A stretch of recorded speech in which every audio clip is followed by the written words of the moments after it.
નખત્રાણા તાલુકાના ઉગેડી ગામે લીઝની મંજૂર થયેલી જમીન અંગે કસ્ટમ માઇન કેમ્પના ડાયરેક્ટર વિનુદાન ગઢવીએ આ જમીનમાં પોતાને અન્યાય થતો હોવાની વાત કરી હતી। અગાઉ જમીન મંજૂર થઈ ગઈ હતી, તમામ પ્રકારની પ્રક્રિયાઓ પણ ખાણ ખનીજ દ્વારા પરિપૂર્ણ કરવામાં આવી હતી। બાદમાં આ જમીન ગૌચરની જણાવી અને લીઝ ના મંજૂર કરવાની જે કોશિશ કરવામાં આવી રહી છે તેને લઈને તેમને આજે પત્રકાર પરિષદમાં કેટલાક ખુલાસાઓ કર્યા હતા।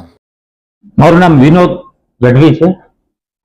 હમણાં ઘણા બધા પ્રિન્ટ મીડિયા માધ્યમથી અથવા ઇલેક્ટ્રોનિક મીડિયા માધ્યમથી ઉગેડી ગ્રામ પંચાયત દ્વારા એક ગૌચરનો મુદ્દો ચલાવવામાં આવી રહ્યો છે।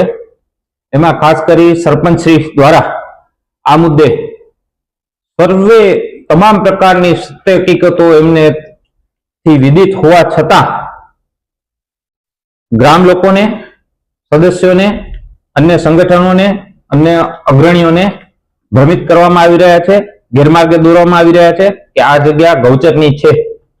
હકીકતમાં આ લીઝમાં એવું છે કે આપણે આજથી 2012માં એક સરકારશ્રી દ્વારા જ અખબારી પત્રોની અંદર જાહેરાત આપી અને તમામ માટે આ આમંત્રિત કરવામાં આવ્યા હતા કે અહીંયા કને ખનીજ છે, બ્લેક ટેપ, એનામાં કોઈ પણ કચ્છનો જણ છે એ વ્યક્તિ છે ત્યાં એપ્લાય કરી શકતા હતા અને ઘણા બધા લોકોએ ત્યાં કને અરજીઓ કરેલી, એમાં અમે પણ પૂરું અરજી કરેલી હતી।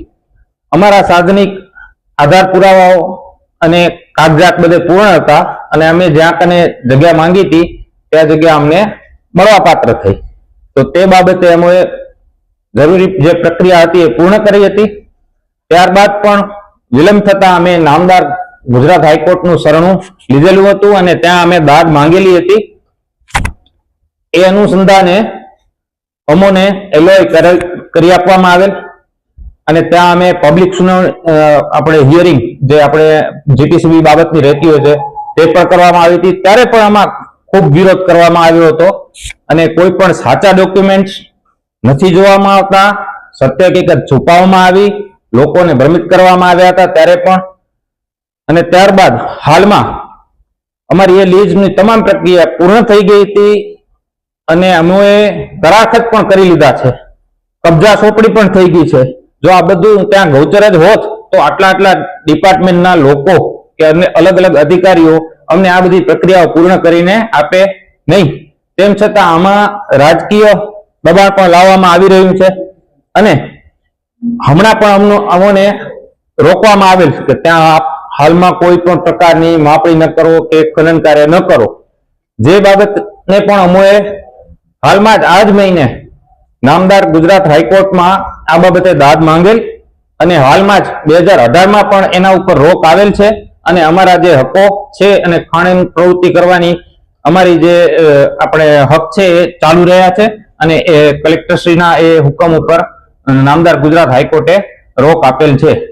તો આમ અમે આખરમાં એ કહેવા માંગીએ છીએ કે તમામ નિયમાનુસારની પ્રક્રિયાઓ આજે લગભગ દાયકાથી પણ વધારે સમયથી પૂરો થઈ ગયો છે। આ પ્રક્રિયાઓને એ મહેનત કરી અને અમે આ ખાણ મંજૂર કરાવેલ છે ત્યારે આમાં કોઈએ ગોરમાર્ગે નહીં દોરાવું। અહીંયા કોઈ જ પ્રકારની આ ગૌચર નથી, જેના આધાર પુરાવો મેં આપ સૌને આપેલા છે અને સરકારશ્રીના બધા રેકોર્ડ પર પણ છે। તો અમે મળેલા હક અને અધિકાર મુજબ અમારી કંપની ત્યાં ખાણકામ કરીશું અને પોલીસ પ્રોટેક્શન પણ મેળવવાનું થશે તો એ મેળવીને આગળની કાર્યવાહી કરશું।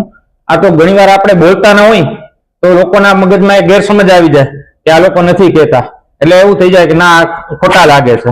એટલે અમે હવે આજે આ પ્રેસ મીડિયા બોલાવી છે અને આ સમગ્ર હકીકત છે એ અંગે પર્દાફાશ કે ખુલાસો અમે કરી દી, સત્યાર્થ પ્રકાશ કરી દી કે સત્ય શું છે સર્વે લોકોને વિદિત થાય। તમારો કયા કારણે વિરોધ અથવા તો રોક લગાવવામાં આવે છે, એનું કારણ શું હોઈ શકે, તમે શું કહેશો? કારણ તો આમાં ઘણા બધા ગુપ્ત પણ હોઈ શકે, મેલી મુરાદો હોઈ શકે પાછળની।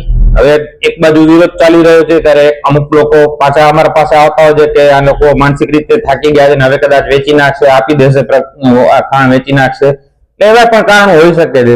એવા ઘણા બધા આમાં શું કહેવાય મુદ્દાઓ કામ કરી શકતા હોય। અમુક જણાને કોઈને આમાં રાજકીય રોટલા શેકવા હોય, કોઈને હીરો થવું છે, બાકી એમાં હકીકત ઘણા જણાને ખ્યાલ છે, બિચારા અમુક જણાને ખ્યાલ નથી અને ગેરમાર્ગે દોરાય છે। બાકી મોટે ભાગના આમાં જે મેન છે સરપંચ શ્રી સર્વે વસ્તુ જાણે છે તે છતાં સર્વેને અત્યારે ગેરમાર્ગે દોરી રહ્યા છે, જે ગેરવ્યાજબી બાબત છે. શું નામ છે ઘરે રબારી એવું નામ જાણવા મળે છે.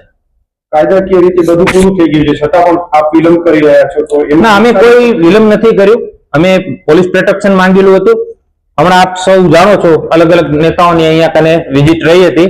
તે દરમિયાન અમને પોલીસ પ્રોટેક્શન મળવા પાત્ર નહોતું થયું, અને એક દિવસ પોલીસ આવી પણ હતી. પછી કોઈના કોલ આવી જતા દબાણવશ પોલીસને ત્યાંથી નીકળી જવું થયું હતું. ત્યારબાદ અમે પાછા કોર્ટમાં ગયા છીએ અને પાછા ત્યાંથી અમે હુકમ લઈ આવ્યા છીએ. આખર તમારી શું માંગ રહેશે હવે આ બાબતે તમે શું કહેવા માંગો છો? બસ કે હું આ સ્થળેથી સર્વેને વિનંતી કરું છું કે અમે ઉગેડી ગામ જોડે અને આસપાસના લોકો જોડે પણ અમે સંવાદપૂર્ણ સંબંધો જાળવવા માંગીએ છીએ. અમે નિયમ અનુસાર આ વસ્તુ મંજૂર કરાવેલ છે, તો એમાં હવે કોઈ એ ખલેલ પહોંચાડવા ના આવું અને ખોટા ગેરમાર્ગે દોરાવવું નહીં.